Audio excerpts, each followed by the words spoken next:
Good evening, everybody. Just let me know if you can hear me okay before we get started, please.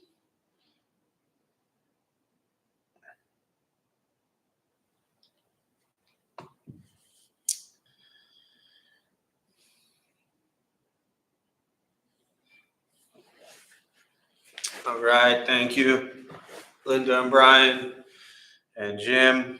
Good to see you all, or at least your initials there on the screen. Welcome, everybody. Glad you could be here.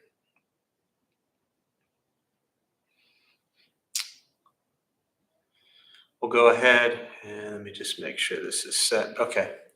We'll go ahead and just join palms as we begin.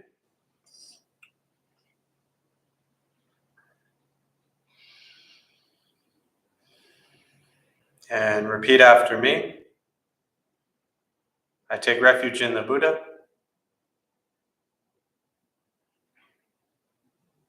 I take refuge in the Dharma.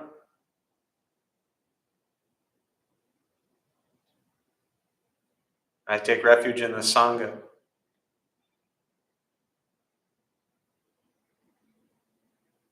And keeping the palms joined.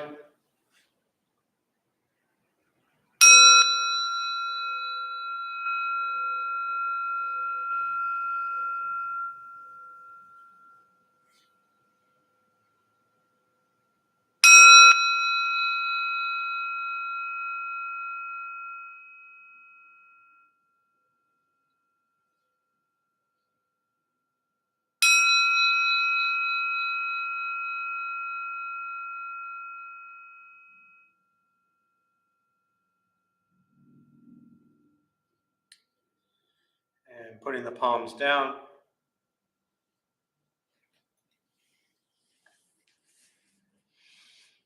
All right, so welcome everybody. Good to have you all here this evening.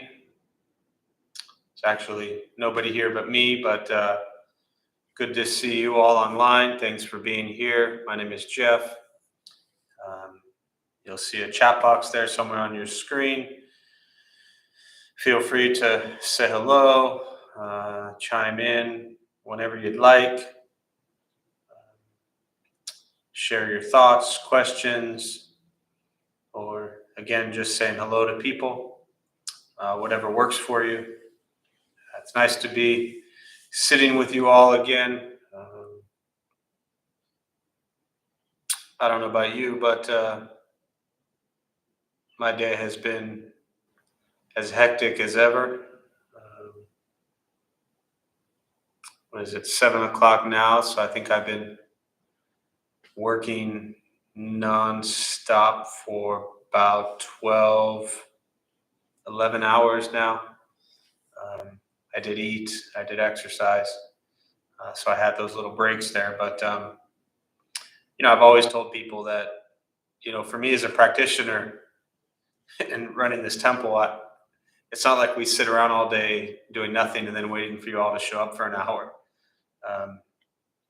So our days are filled with tremendous responsibilities and tasks and just challenges, just like everybody else.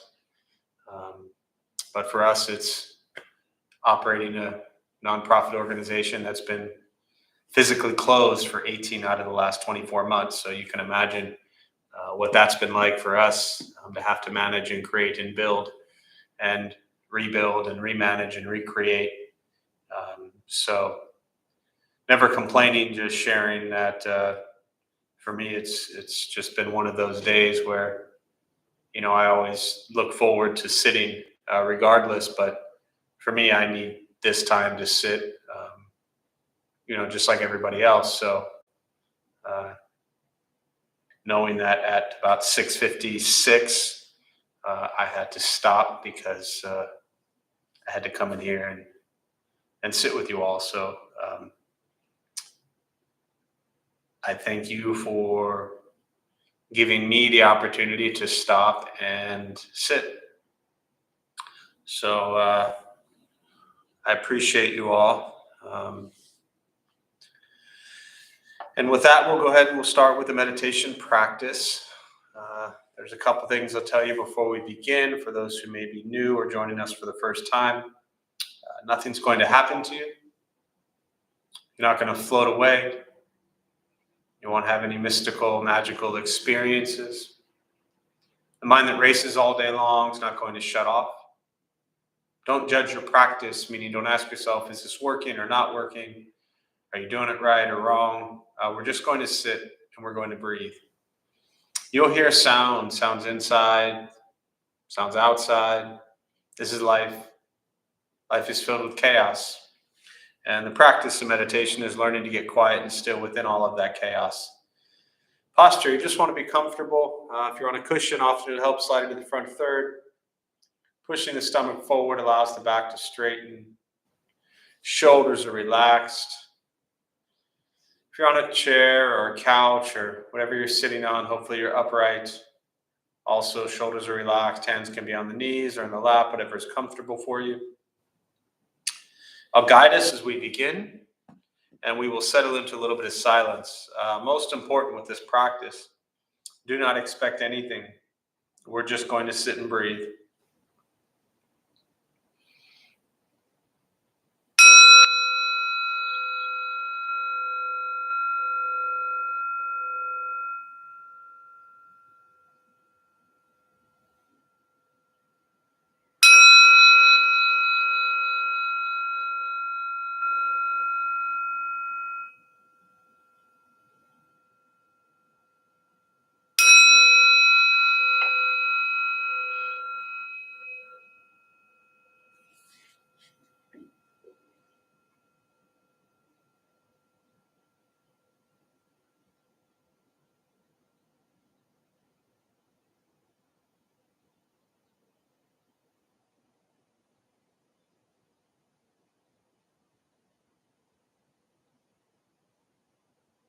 And starting with the eyes closed, if comfortable, or slightly open.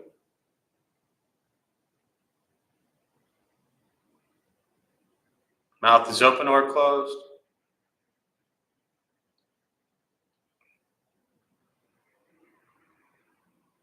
We'll start with taking 3 deep breaths, slowly.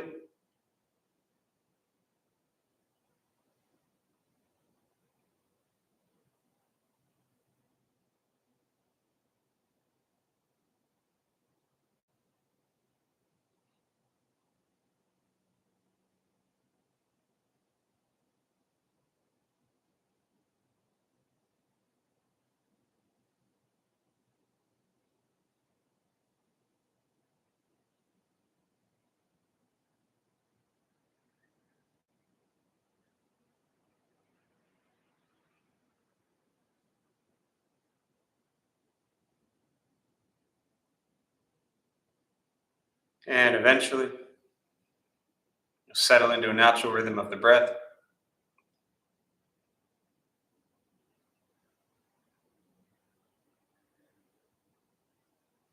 Noticing the mind as it wanders, jumping from thought to thought.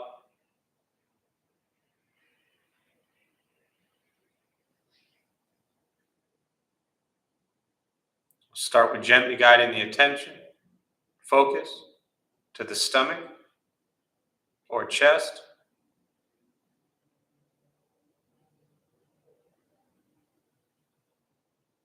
Breathing in, feel them rise.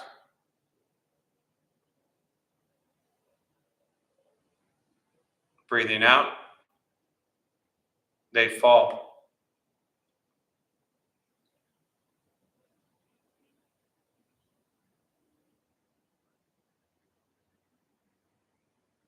Simply continue this practice.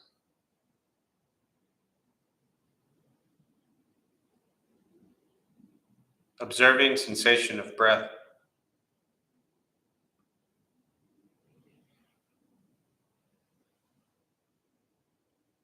Expecting nothing but to sit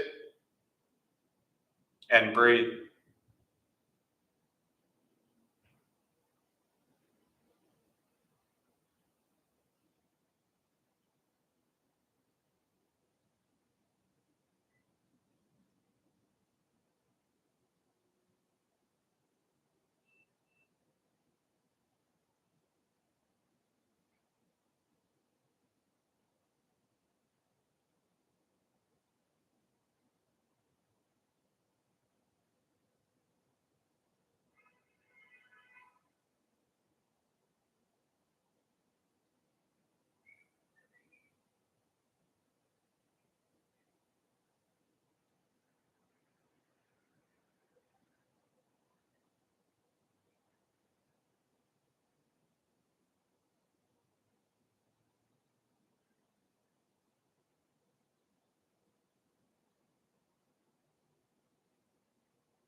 As the mind wanders, lost in thought, recognize it.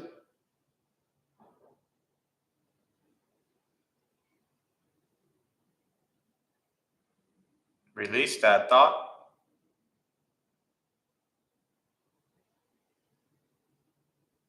Return attention. Focus to the breath.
Where's your mind?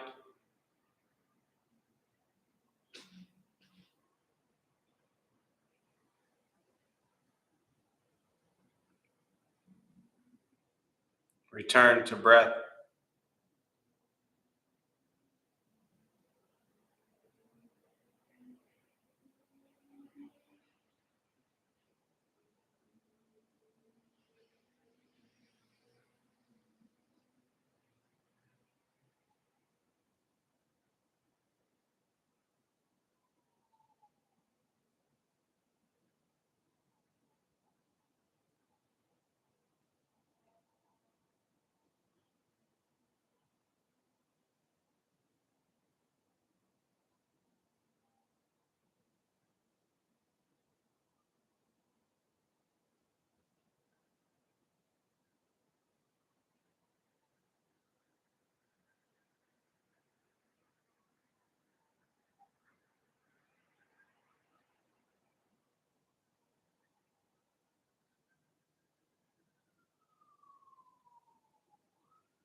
Letting go of expectations.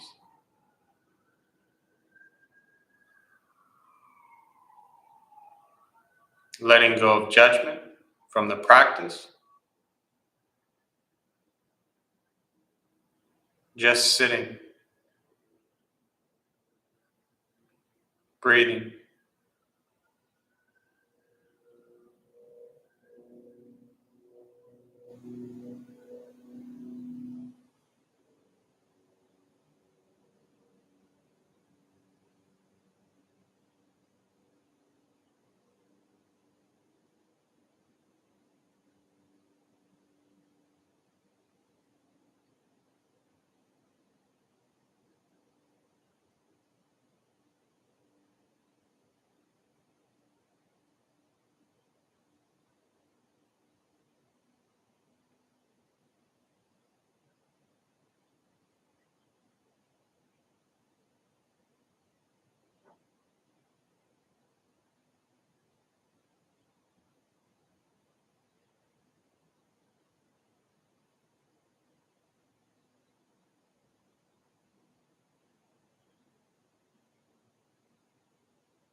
keeping the mind alert,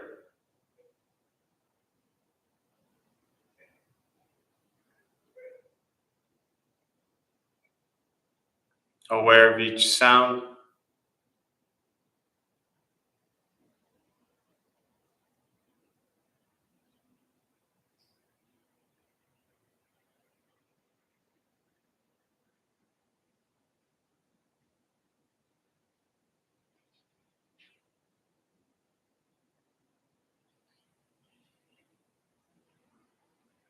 each thought,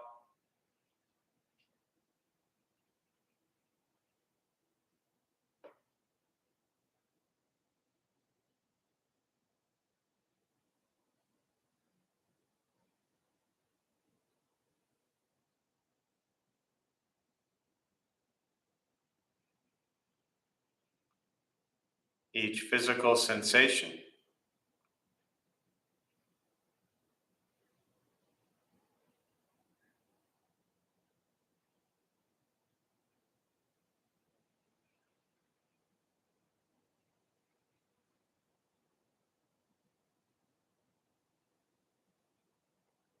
yet concerned with nothing but sitting, breathing.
And with the body still,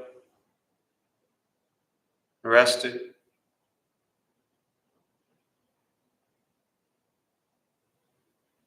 and the speech quiet,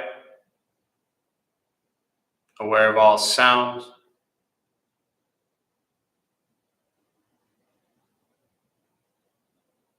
and the mind learning to settle,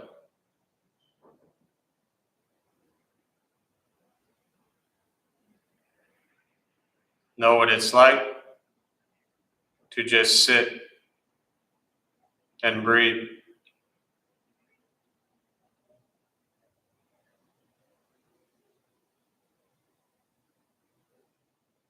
knowing with each breath there's nothing else to do,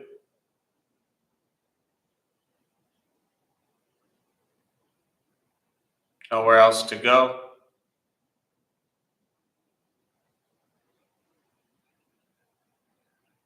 no one else to be.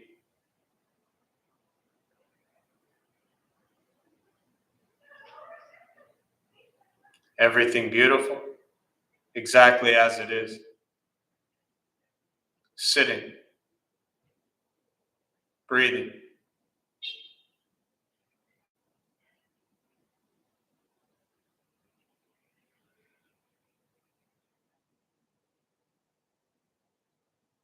And once again, taking 3 deep breaths slowly,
And as you slowly open the eyes,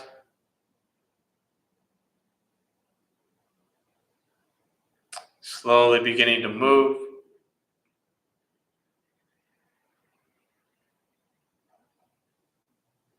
and most important, with the practice of meditation,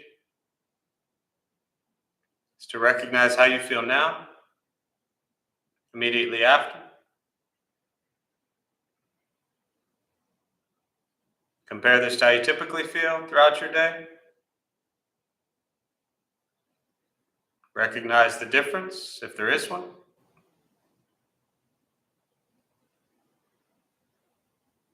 Ask yourselves how you prefer to feel every day for the rest of your life. And realize however you feel now, if it's quiet, calm, and still, or a busy mind, racing mind, whatever you're sitting with at this moment, it's not from anything I said. It's not from how you sit and hold the hands or cross the legs. It's not from sounds around us or anything else for that matter. It's everything to do with your own mind and your own mind's reaction to an external condition. This is what the Buddha called pratitya samuppada. It means dependent origination. This is the basis of the Buddha's awakening. The word Buddha simply means awakened. He was a human being, no different than any one of us, who began to understand why he suffered, why he got angry, sad, depressed, stressed, anxious. He began to understand the causal relationship of all phenomena. What that means for all of us, regardless where you come from or what you believe in or where you think you're going, your whole life is filled with things that happen. You react. More stuff happens. More reactions. That's it. This practice is learning what it's like to respond to something quietly, peacefully, still.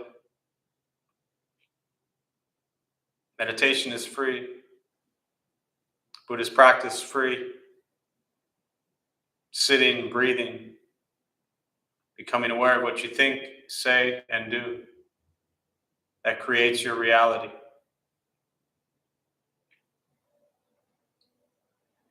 Once we stop trying to change, fix, control, manipulate everyone around us, and we work on changing our minds and our reaction to the world around us, life gets simpler.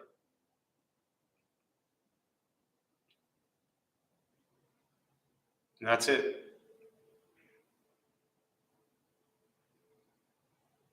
Your life didn't drastically change just because you sat relatively still and quiet for the last 20 minutes.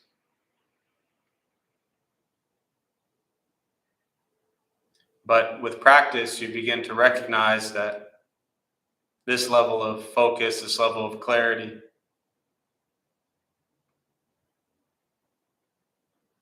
can be achieved in any moment, regardless of what you're doing.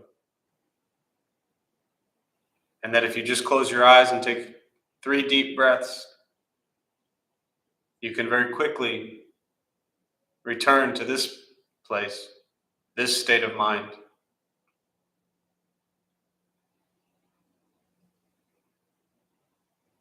But it is a practice. So with that, I think I'll pause. As always, I really just prefer to respond to questions. Meditation, Buddhist practice, anything you're sitting with. For those of you who are joining for the first time, again, welcome. There's a chat box you'll see somewhere on your screen. Feel free to type in questions, thoughts, comments, and we'll use the rest of our brief time this evening, and I'll respond.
Thoughts, questions?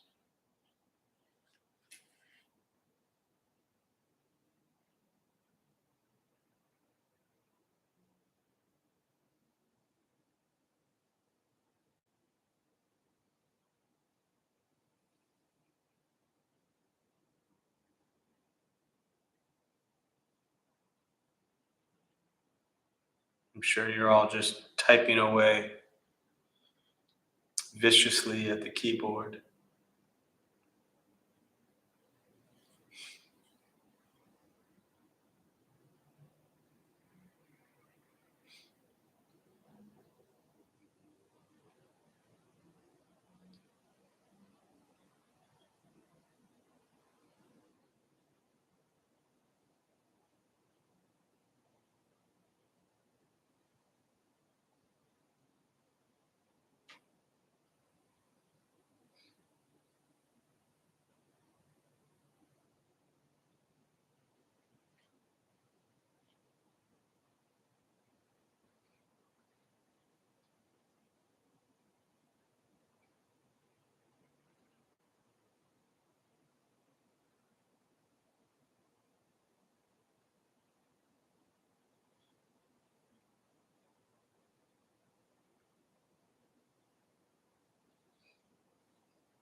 Even at home, some of you are probably nervous right now, wondering who's going to ask a question.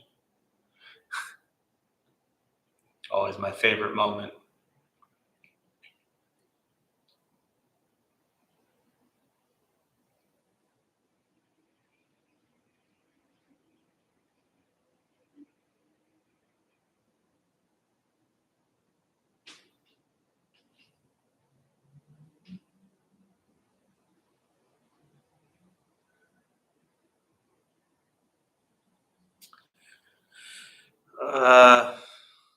So Brian asks, how do you reduce suffering through detachment? So first, I just want to put a little clarity around word choice. Um, the Buddhist teaching is referred to as non-attachment, and it often gets expressed or kind of thrown around as detachment. And I think it's important because, at least for me, when I hear the word detach, it sounds very much like a cutting off or removing from or severing ties or just severing. When something is detached, it sounds like you've just chopped it off. And so, not just for you, Brian, but for anyone really, all of those things that I just described is not at all what non attachment is. So, non attachment is absolute, endless, the deepest sense of love and compassion you could even imagine. Non attachment is complete surrender to present moment, life as it is, without having any tie or expectation to the outcome. Fully present, fully compassionate, fully loving, fully with something or someone as it exists in this moment, without attaching to some sort of outcome or goal or result. I think it's always important to understand before you even get into the question of how do you reduce suffering through this, to really break down the nature of non attachment. Now, if you are able to abide in present moment and I'll give some examples in a moment, but if you're able to abide in present moment and have full, complete awareness and compassion with each situation or individual that arises, and with that practice, you're not tied to any sort of outcome or expectation or goal, as I mentioned, then the craving and desire ceases to exist. And if craving and desire cease to exist, which is the root cause of suffering, according to Buddhist teachings, if you can cut through craving, cut through desire, cut through greed, cut through anger, cut through ignorance, then you cut through suffering.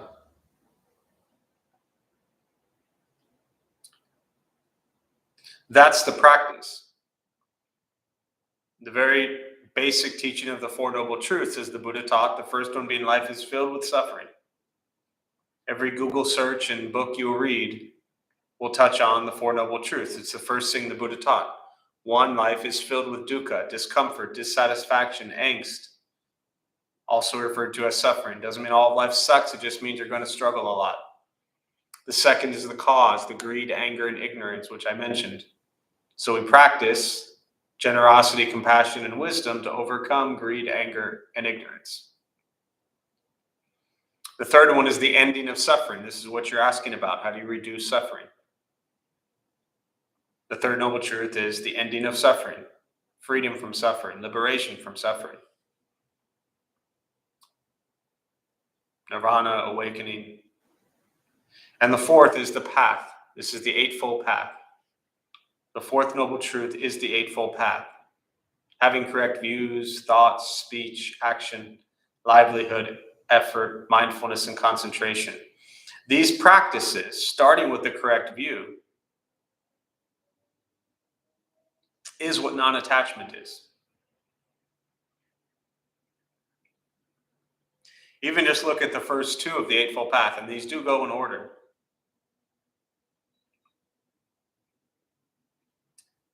Correct view. So let's look at, say, children or relationships or friendships or anything like that.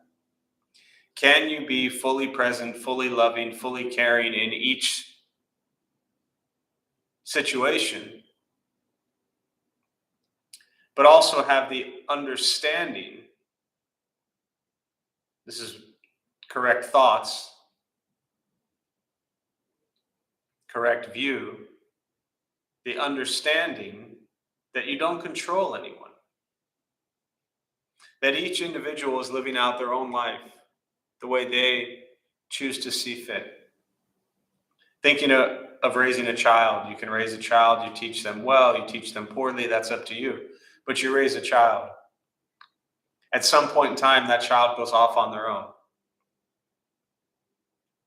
And they make their own choices, their own decisions. They're actually making their own choices, own decisions every moment. We just help kind of shape them. We give them some parameters and some guidelines, but everyone makes their own choices.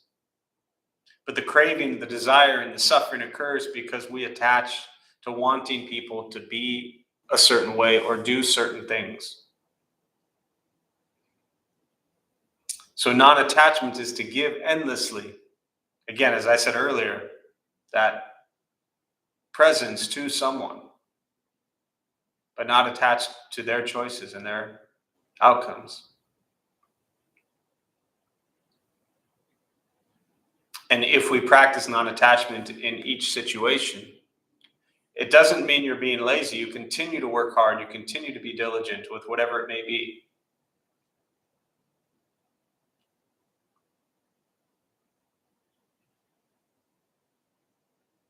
But you're not attached to the outcome.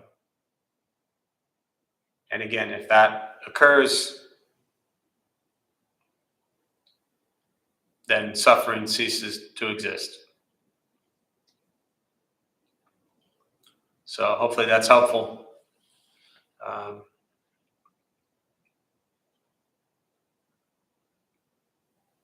Yeah, hope that helps, Brian. And I think even just from again, it's just semantics and, you know, not just for you again, but for anyone. I constantly hear the word detach. And so that makes it sound like you don't care. And as I mentioned at the beginning, uh, with my response, non attachment means that you fully love and care for that person or place or thing. So non attachment is love. All right. Evelyn, good evening. I'm finally sitting down and taking a minute. Good for you. I hope you enjoy the minute. Um, all right, Benton. Hello, Benton. Glad you're here with us. Can you share which of Thich Nhat Hanh's teaching shapes your thinking most over the time? Yes, definitely. Let me just read through these next few comments to see if any of them relate to my first response on non-attachment. Jeff, this topic reminded me of over the holidays when my Catholic family asked me if this concept meant I didn't love them more than other people.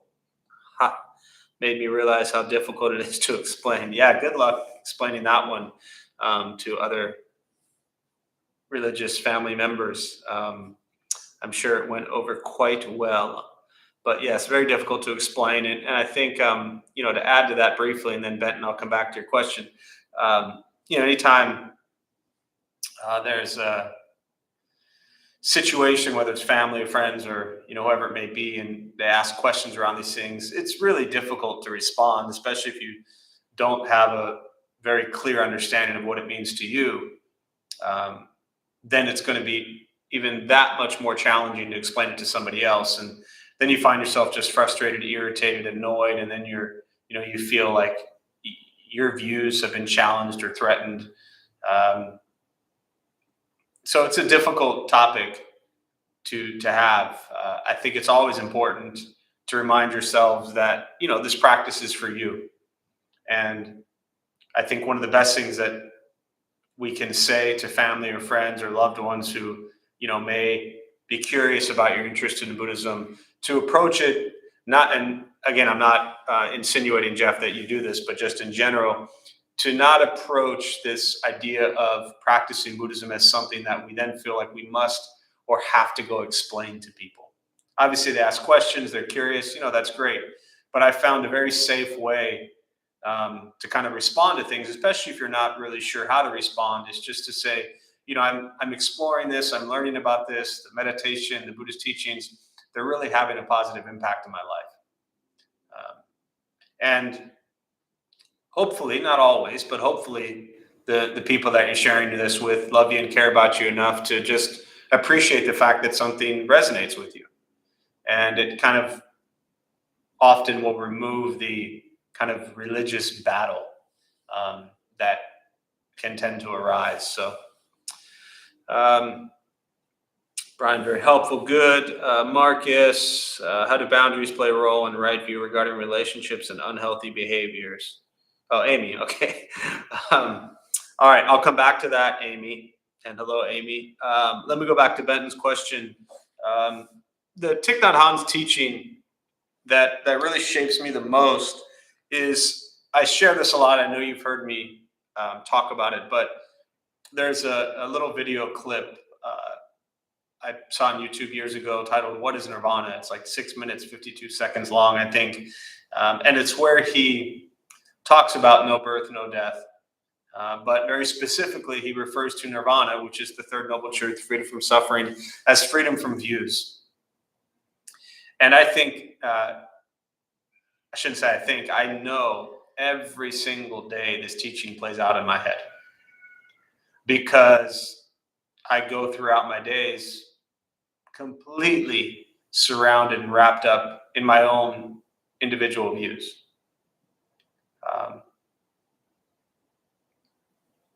That's what I do, because I see the world only through my lens. And I can't see the world through your eyes.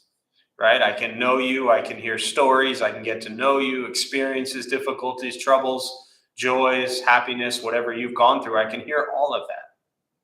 But I still can't see the world through your eyes, no matter how much I tried. I only see it through my lens, my views, based on my experiences. And so when I roam around all day long and I realize that everything I'm observing is my own view, it reminds me, this teaching of nirvana being freedom from views, to recognize that even though they are my views, to not cling to them as being right. And to not be so concerned with defending them or proving them, but understand that I am no more or less unenlightened or ignorant than anybody else. And so my views are simply my views. But every argument, and I grew up, you've heard me talk about this, but I grew up arguing with everybody about everything and having to be right all the time and having to prove that I was right. And even if I was wrong and I knew I was wrong, I would still argue just to try to win the argument. So I spent so many years suffering because I was so, to use the word again, attached to my views. Non-attachment with views means I'm not attached to my views having to be correct. I just recognize them as my unenlightened views. So that teaching very deeply. And I think also it's not so much a specific teaching as much as it is the way he carried his life as a simple monk, and his work around what he called engaged Buddhism. And for me, that again wasn't necessarily one teaching, but it's how he lived his life. His entire life was built around being engaged in society, community, social justice issues. There are a few different images, but there's a couple pictures you always see of him with Martin Luther King that have always stood out very deeply to me. And their friendship and the work he did and to walk alongside Martin Luther King. That engaged practice for me, that's what the Dharma Bum Temple is. That's what Delta Beta Tau, the college group, their motto is for the benefit of others. That's the Bodhisattva practice. It is to engage with people. So those are very important to me. All right, Amy.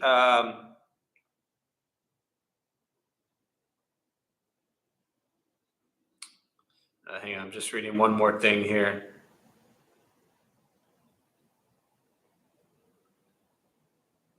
Okay. Yeah, and hopefully, Jeff, I was reading your comment again, really about the holidays with your Catholic family, and they asked you if the concept meant that you didn't love them more than other people. So hopefully, through that, you at least help them understand that you do love them. So if not, you can revisit that, hopefully. All right, Amy, how do boundaries play a role in right view regarding relationships and unhealthy behaviors? That's there's a lot going on there with that question. My first question back, and feel free to type in, this is one of those ones that I think it's easier. Well, all of this is potentially easier in person, but when the right view regarding relationships, okay, that one makes sense.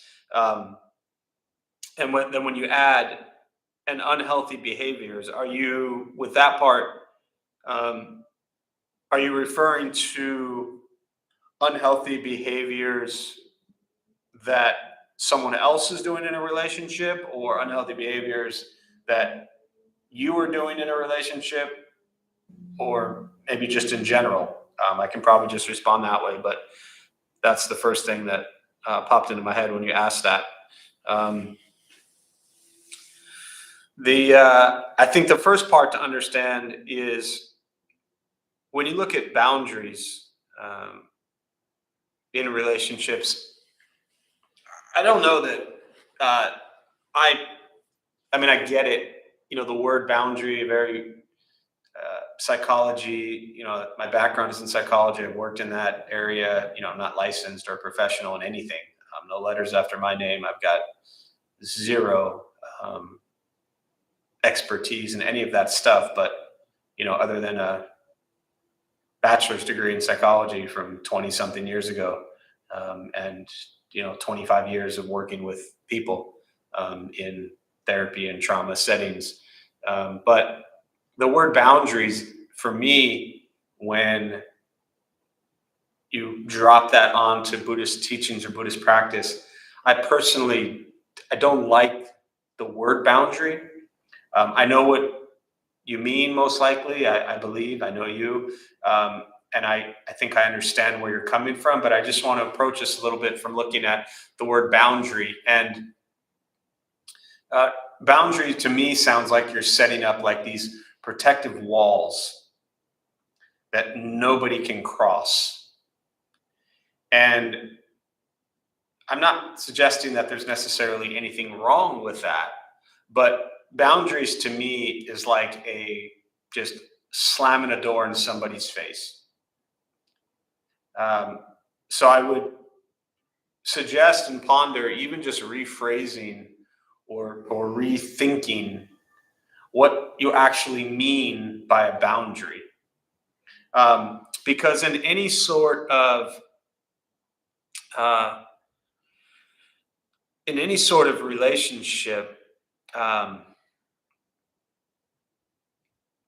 I think the correct view to have is that people are going to, as I mentioned earlier, act and do what they want. That's the starting point with correct view in a relationship, is that we cannot control what anyone else does. And I don't like the word boundary because, again, it just sounds so much of like a closing off or a wall. And if you're going to have I'm not, I don't want to play therapist here, and this is very much kind of one of those questions that, you know, leans into like therapy type stuff. But when I think of correct view with relationships, I think of openness and understanding and non-judgmental. Uh, that's what comes to mind when I think of correct view with relationships with regards to Buddhist teachings, is that I'm going to keep my heart and mind open to understand that each individual is going to act and behave however they choose. Now, I also, right, and I see your clarification here just to help me, as far as it being someone else doing unhealthy behaviors, but they're on their own path. I also understand that when one is in a relationship and they feel that the other is choosing their own unhealthy patterns and behaviors, that doesn't mean that we always have to stay in that dynamic. Now, it's not always so simple. And again, this is what gets into therapy stuff. But Buddhist practice doesn't mean that we don't potentially reach a point where we say this is unhealthy for me as well. So that's why I don't like the boundary or the wall, because I believe that the correct view is to understand and to engage and work with someone we know or love or care about, to really try to figure out what's going on, what is happening. Anyone who is participating in unhealthy behaviors is suffering. That's it. They're craving, they're desiring, they're greedy, they're angry, they're ignorant, they're suffering. I've been there most of my life. So when we in a relationship can open up to understanding that and be there to support them, it's incredibly powerful and beautiful. Now, again, if it reaches a point where we just simply can't, then we have to make that choice of removing ourselves from that situation. But it's not a wall. It's not a hand up that says get out.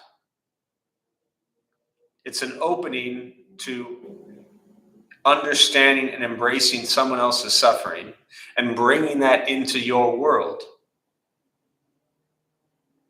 But then recognizing that maybe you can't have that in your world. So I just have this image of like someone coming towards you and you pushing them away versus someone coming towards you and they continue to come towards you, but you continue to remove yourself further away. Because at least you've taken the opportunity to welcome it in.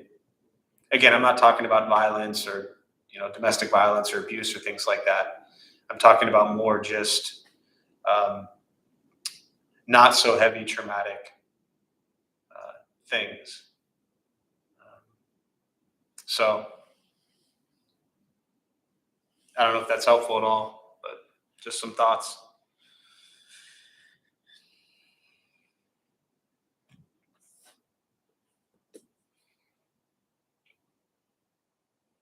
And yeah, again, Amy, when you say that they're on their own path, I mean, for me, that your question really is how do boundaries play a role in the right view regarding relationships?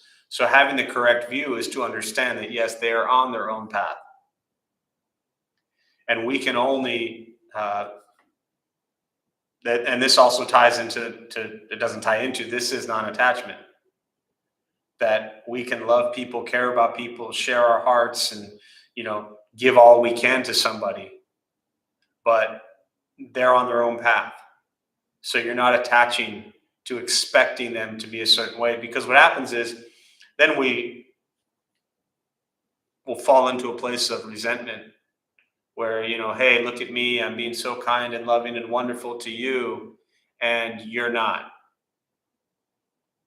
So that expectation, that craving, that desire to have whatever we're giving be returned.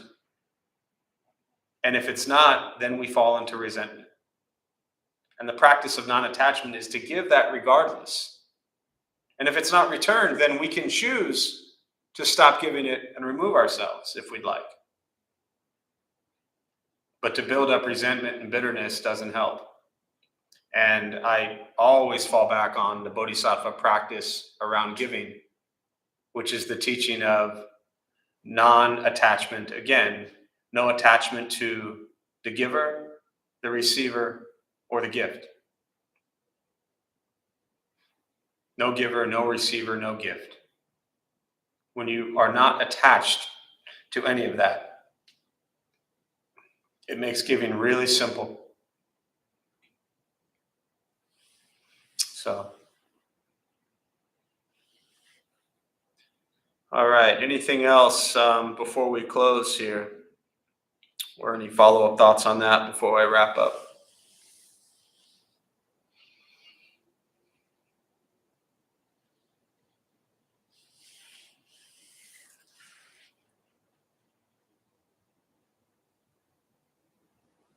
And you're welcome, Amy.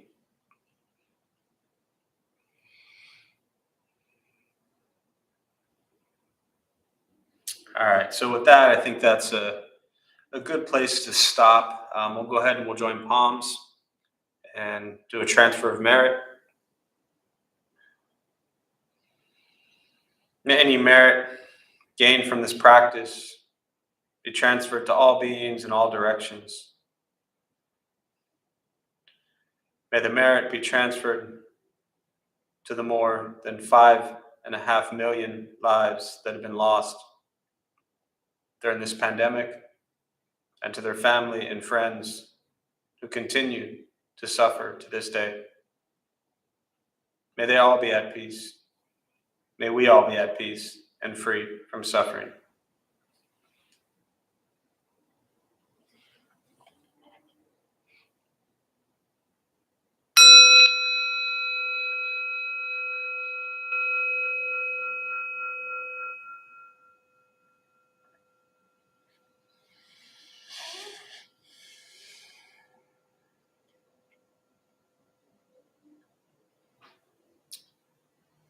So a few quick announcements before you head off. Thanks all for being here. My name is Jeff. I'm a Dharma bum. We opened up this temple 15 years ago to bring Buddhist practice to those who show up. Those of us who lead, we're not monks, we're not nuns, we're not gurus, we're not masters, we're not teachers, we're not looking for students. We're just practitioners. We do our best to take our understanding of Buddhist teachings and put it into terms that hopefully make sense to those who show up. Those of us well, in case I look around as if you're all here, just something that I like doing, but I appreciate you all being here. Most of you know we've been closed now for about a month.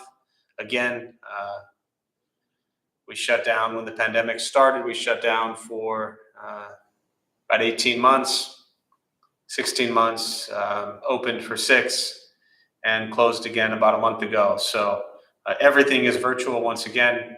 All of our morning meditations, our recovery community, drug, alcohol, any addiction you may have. We have a Tonglen practice Sunday night. It's a beautiful Tibetan practice. Loving kindness on Wednesdays. Travis does Dharma Bum Basics on Thursdays. So there's always something going on.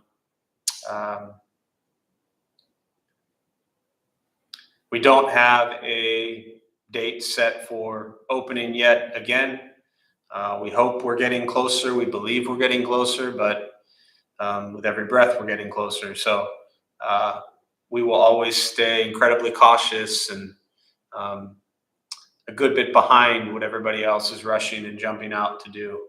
We just need to be very careful with bringing together a ton of people in a small space. For those who don't know, we would typically see 600 to 800 people a week through this temple, and that has changed drastically and will continue to change for quite some time. So we will always be sensitive to that, and everyone who is and has been affected by this pandemic, which again is not over. So we'll keep you posted if anything changes. Buddha for You also is closed. If you need anything there, you can go on the website to have anything shipped or schedule a pickup. Other than that, I wish you well. Please continue to be safe.